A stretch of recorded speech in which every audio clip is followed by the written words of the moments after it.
The message said I wasn't invited. I set the phone down and chose silence. The kitchen light hummed above me. Coffee had gone cold in my favorite mug, the one Michael made in 3rd grade, lopsided handle and all. 22 years of mornings with that mug. 22 years of packing his lunches, celebrating every small victory. His text glowed on my phone like a small wound. Sarah's family was paying for everything, and they wouldn't understand someone like me being there. The words repeated as I stared at the cracked linoleum. Someone like me, a waitress who worked doubles so he could have new shoes every school year. A woman who ate peanut butter sandwiches so he could have real meals. Someone who'd sold her mother's engagement ring to buy his first car. I thought about nights I'd fallen asleep at this kitchen table, his homework on one side, my bills on the other, trying to make $60 stretch until Friday. The way he'd find me there in the morning and cover me with his old baby blanket, the blue one with teddy bears, then make me coffee before school. But that wasn't the hardest part. I walked to the bedroom and opened my jewelry box, a plastic thing with a ballerina that no longer turned. Beneath the few pieces I owned sat a manila envelope. Inside were keys to a house in the hills, 4 bedrooms, mountain views, everything he'd dreamed of. My father had found me 6 months ago, appearing at the diner like a ghost. 30 years of silence, and suddenly there he was, telling me he was dying.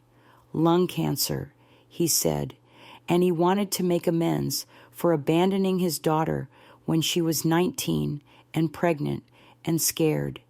The inheritance was more money than I'd made in 5 years of working 2 jobs. I'd sat in the lawyer's office, stunned, listening to numbers that seemed impossible. For the first time in decades, I could breathe without counting every penny. I'd planned to surprise Michael at his reception, to walk up to him with that envelope when everyone was happy and full of champagne and hand him those keys.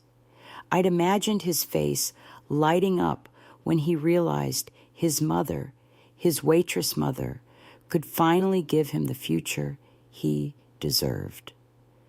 Now, the envelope felt like lead in my hands. What changed everything was still locked in the envelope, and the lock would turn, but not the way I'd planned. I'd kept the inheritance secret for 6 months, not from shame, but from love. I wanted it to be perfect. I visited the house 3 times before buying it, walked the rooms, tested the quiet, watched the light. The master had a walk-in closet that swallowed echoes, the kitchen, an island perfect for noisy dinners, an office with windows to the mountains we used to drive to when money was tighter. I'd furnished it carefully, a dining table for holidays, soft towels for guests, little touches to make it feel like home from day one. Every purchase felt like a prayer, like hope taking physical form. Morning came gray and quiet. I made fresh coffee in my old percolator, the same gurgling sounds for 15 years. The ritual felt different now. I walked through the house one more time, fingers along granite that would never meet my birthday cakes. I stood in the living room where Michael and Sarah would never curl up on winter evenings. The master, where they'd never wake to sunlight over the mountains. The silence in those rooms wasn't peaceful. It was the silence of dreams dying, of love rejected. I closed the door on a future no one wanted. I called the realtor from my car, the house keys growing warm in my palm. Janet seemed confused when I told her I wanted to sell the house on Maple Ridge. She reminded me I'd just bought it 3 weeks ago. I assured her plans had changed, though I couldn't explain how completely my world had shifted in a single text message. 2 weeks later, I had a check that could change everything. The bank teller looked at it twice before processing the deposit. When I finally checked the bank notice, one line didn't match what I'd signed. But instead of keeping the money, I drove to St. Margaret's Children's Home, where I'd volunteered during Michael's high school years. The building smelled like wood polish and vanilla candles. Crayon drawings covered the walls, stick figures holding hands under smiling suns. Sister Catherine's eyes widened when she saw the check, her hands shaking. She whispered that this would fund their scholarship program for years. I told her that someone should benefit from love, that these children deserved the opportunities Michael had been given. She asked if I wanted my name on a plaque. I declined. Some gifts are better given quietly. Then I drove home through afternoon traffic, past the diner where I'd worked for 8 years, past the grocery store where I'd taught Michael to comparison shop. I climbed the stairs to my apartment one more time. I thought I knew the truth. Almost. Almost is a dangerous place to stand. Michael answered on the second ring when I called, his voice breathless. In the background, I could hear Sarah talking, probably about flower arrangements. Her voice was light, cheerful, the sound of someone who'd never had to choose between paying the electric bill and buying groceries. For a moment, I almost hung up, but I stayed on the line, listening to his breathing and the sounds of a life I had helped build but was no longer welcome to share. He started explaining immediately, words tumbling over each other. Sarah's parents had traditional values, he said. They wouldn't understand a single mother who worked in food service. The wedding was already complicated enough without adding stress to the family dynamics. I let the anger come, not the kind that smashes plates, the kind that heats the blood and clears the fog. My hand shook once around the mug, then steadied. I thought about shift after shift, the ring I sold, the shoes I skipped, the lunches I packed. Rage rose hot, honest, necessary. It didn't make me cruel. It made me clear. I listened without interrupting, letting him build his case. Each word felt like a small cut. When he finished, I told him I understood completely. There was silence on the other end. I could picture him pacing his apartment floors. He asked if I really did understand, and I could hear the hope in his voice. I explained that he'd made his choice about who belonged in his life, and now I was making mine. My voice stayed steady, surprisingly calm. When he asked what I meant, his voice smaller. Now, I told him I was moving to Portland. My sister had offered me a fresh start years ago, and I'd never taken her up on it because leaving meant leaving Michael. Now Michael was choosing his own path, one that didn't include me. He wanted to know when I was leaving. Next week, I said.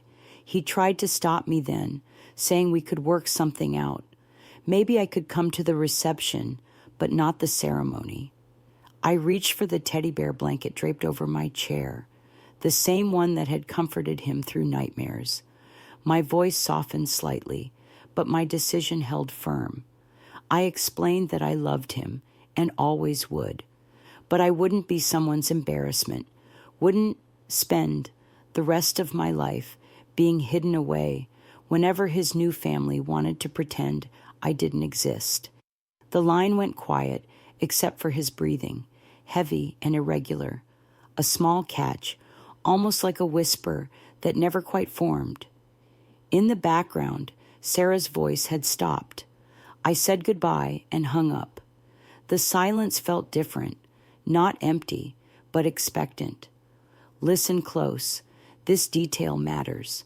Portland smelled like rain and possibility. My sister met me at baggage claim with a smile that looked just like our mother's. She'd driven down from Seattle to help me start over. The apartment was small but clean, with hardwood floors and windows that let in natural light. She'd arranged a job interview at Rosemary's Cafe, mismatched wooden chairs, chalkboard menus where the owner remembered your name. David hired me after 15 minutes. The apartment came with a tiny garden plot behind the building. Perfect for tomatoes, Michael's favorite, when he was small. I bought seeds the first week. Mrs. Chen from 2A brought me iced tea.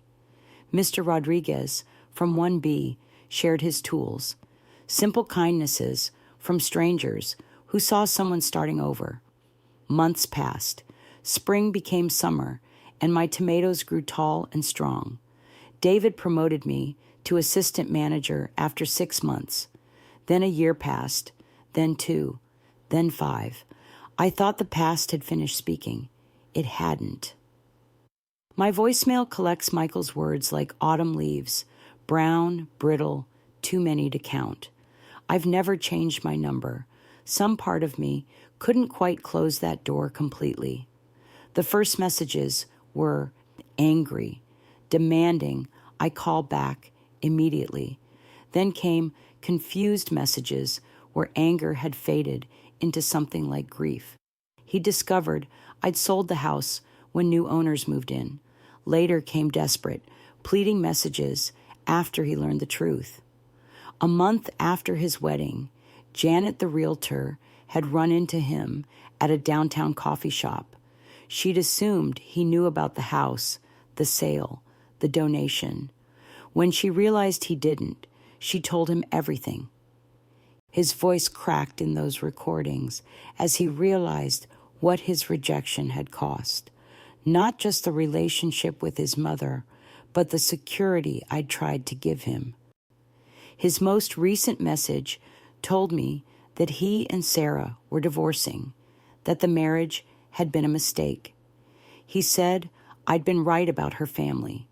He'd finally seen it for himself when they dismissed his own achievements.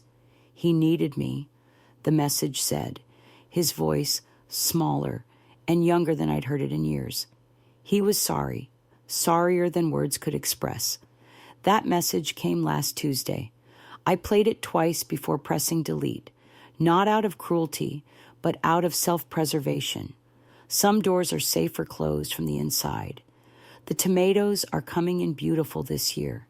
Fat, red, perfect spheres that smell like summer and second chances.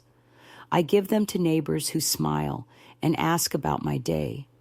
Mrs. Chen's granddaughter started college this fall with help from the scholarship fund I'd established, though she doesn't know I'm the reason the money exists. She stops by the cafe sometimes, telling me about her dreams of helping abandoned children. Mr. Rodriguez lost his wife last spring, and I've been bringing him dinner twice a week. We sit on his porch and don't talk much, just watch the garden grow. He told me once that kindness without expectation is the rarest thing in the world. Sometimes I think about forgiveness and how it grows like everything worthwhile, slowly, in its own season. My garden teaches patience. Some things can't be forced to bloom. The morning light filters through my kitchen window differently here, warmer somehow, softer than the harsh Arizona sun. The coffee tastes better too, especially in the new mug I bought myself, perfectly round, steady handle, blue with small white flowers, beautiful in its simplicity. I've learned to give myself beautiful things: fresh flowers from the farmer's market, good books, a comfortable chair by the window where I can read and watch seasons change. Michael's latest message sits unopened in my voicemail, the small red dot like a drop of blood on white paper. Maybe tomorrow I'll listen. Maybe not. I've grown comfortable with maybe. If there's an answer, it can arrive in silence. Today, I'm planting herbs where the tomatoes will rest this winter.